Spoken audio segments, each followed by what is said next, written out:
Hello and welcome back to another Eduonics tutorial. In this section, we'll be going over the different tools in Photoshop, and in this video, we'll be picking up where we left off in the creation tools. In the last video, I just mentioned the pen tool, but I never showed you how to use it. The reason is that the pen tool is very unique, and it would be impossible for me to fit everything you need to know in a tutorial that includes other tools as well. However, now that we're in a new video, I can give the pen tool the attention it deserves. To start off, I'll go to the Tools panel and select the Pen tool. It's located between the Dodge tool and the Type tool. The Pen tool can be used to make paths, and these paths can be used to create shapes from scratch, or form selections to use in Photoshop. The Pen tool is one of the more complicated tools you can use to select things in Photoshop, but it does allow you to make incredibly clean selections, making it a very accurate and useful tool. So in this tutorial, I'm going to focus on using the Pen tool to create selections. To begin with, I'm going to set my first point by clicking in the top left of my canvas. Then I will set another point on the top right, bottom right, bottom left. Then as I approach my original first point, a circle icon will appear, indicating that I can just click once more to complete this path. This is the most basic way to use the Pen tool. All I've done is create a closed square path. In fact, it's a lot like the polygonal lasso tool when we use it like this. Notice though that when I look in the Layers panel to the right, the path we've made isn't showing anywhere. I'll explain why in a minute. Anyways, to turn this into a usable selection, all I have to do is right-click inside the path and click Make Selection. This brings up a dialog box called Make Selection. The first option we are faced with here is the option to feather the edge of our path. Feather is a way of referring to the hardness of the path. If you remember how the brush tools operate, you'll remember that a low hardness will result in a very soft, blurry brush, while a high hardness will be just the opposite, a very stiff, focused brush. So, when it comes to feather, it's basically the reverse of hardness. A low feather will result in a harder selection, while a high feather will result in a very soft selection.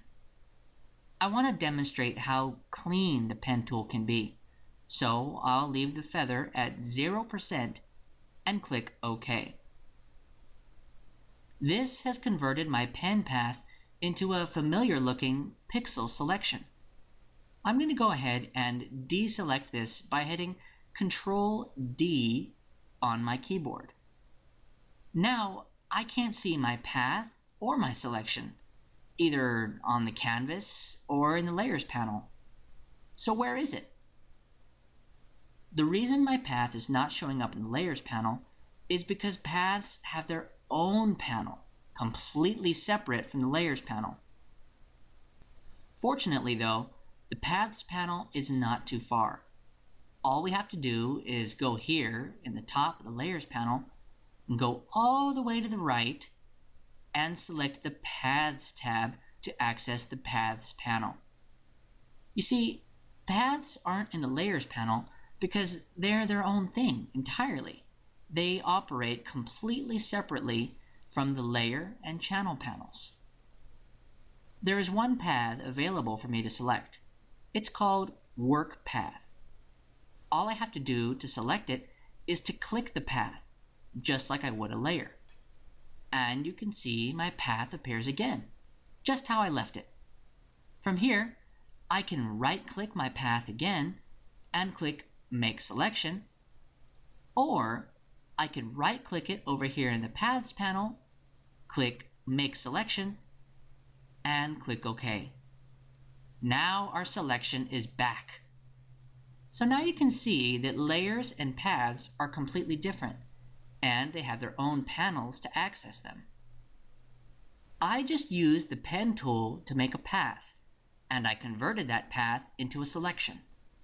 But it's nothing really that can't be done with the polygonal lasso tool or a similar selection tool.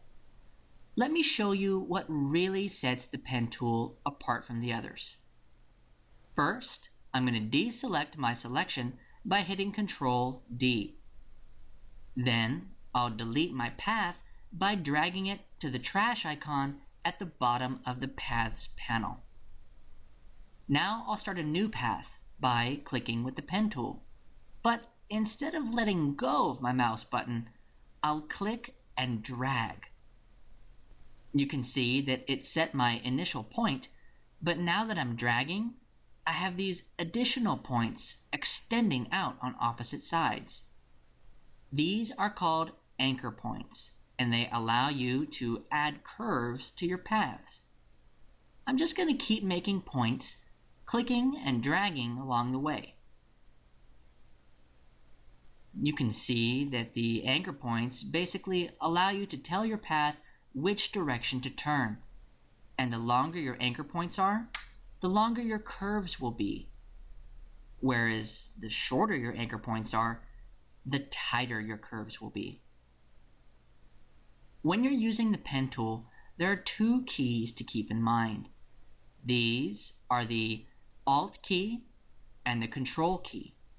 And I'll show you why in just a minute. Let's take a look at this photo I have here. Looks like a woman sitting in a beach chair, relaxing on the beach. It could be a man, I'm not really sure, but I would say that the hat and the elbows probably give her away. Anyways, I want to isolate her from this background. And to do that, I'm not going to use the lasso, quick selection, or background eraser. That's right, I'm going to use the pen tool. First, I'm going to get in a little bit closer to this image by going down in my Tools panel and selecting the Zoom tool. If I look here at the bottom left of the screen, you can see that there's a number here.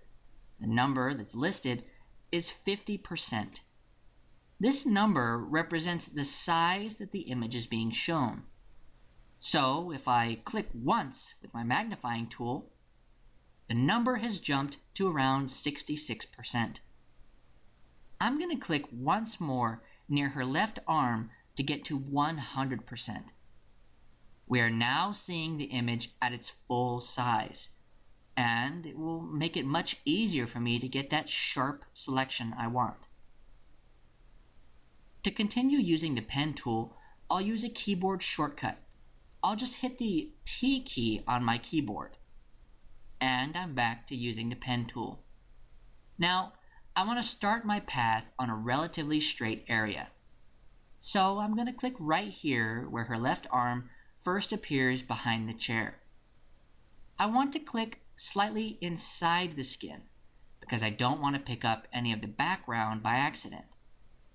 I'll set my starting point and drag my anchor point along the edge to match the angle of her arm. Okay, it's looking good. I'll just keep moving around her arm and using my anchor points to match the curves.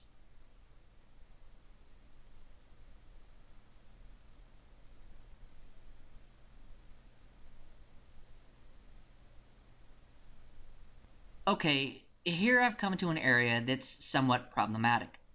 As I make this anchor point going up the hat, my previous anchor point is warping this curve so that it goes inside the hat instead of around the edge. This is where the Alt key comes into play. I'm going to go ahead and finish setting my new point, but then I'm going to go back to my previous handle and press and hold the Alt key before moving it. You can see that as I press and hold the Alt key, my pen tool changes into an upside down V. And as I drag the handle, it breaks away and moves independently of the handle on the opposite side. Now I'll just drag it to match the angle of the hat. and move on.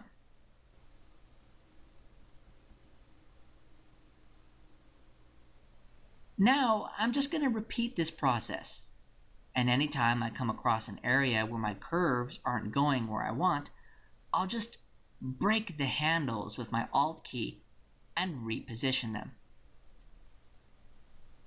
Speaking of repositioning, if I happen to make a point outside of my shape, or if I want to adjust an existing point, that is where the Control key comes in. I just press and hold Control, and I can reposition the point just like the handles. And I'll just keep going, adjusting my points and curves as I move along.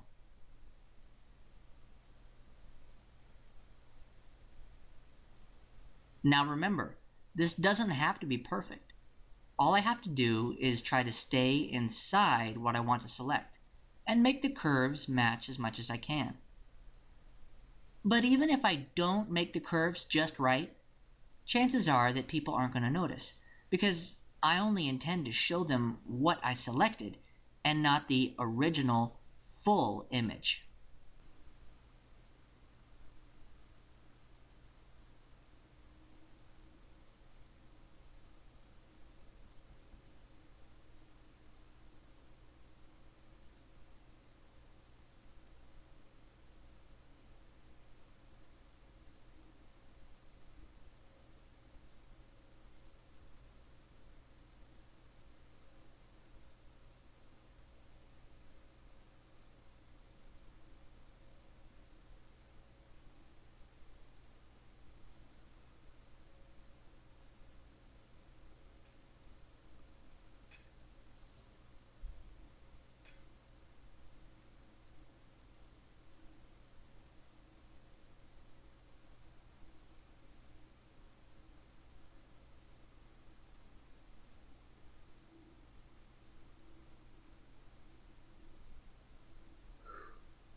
Finally, I'm back to where I started. I'll just adjust the handles using the Alt key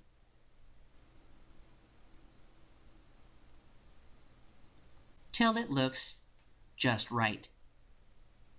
Now to convert this into a selection, I'm just going to right-click my path and click Make Selection. I'll keep the feather at 0% and hit OK. Now that I have my selection, I want to get rid of this background so I can replace it with one of my other backgrounds.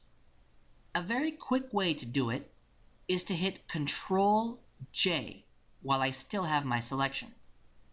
This will create a new layer with only my selected contents in the exact same place that they were before. I have some backgrounds that I want to try already, so I'm just going to drag this above my background layers. This photo gives us a fun opportunity to try some different ideas. I could go with a plain white background, a plain black background, a nature background, or even space. There are a few more tools we can use to create paths in Photoshop. I'll cover those when we'll be wrapping up the creation tools in the next video.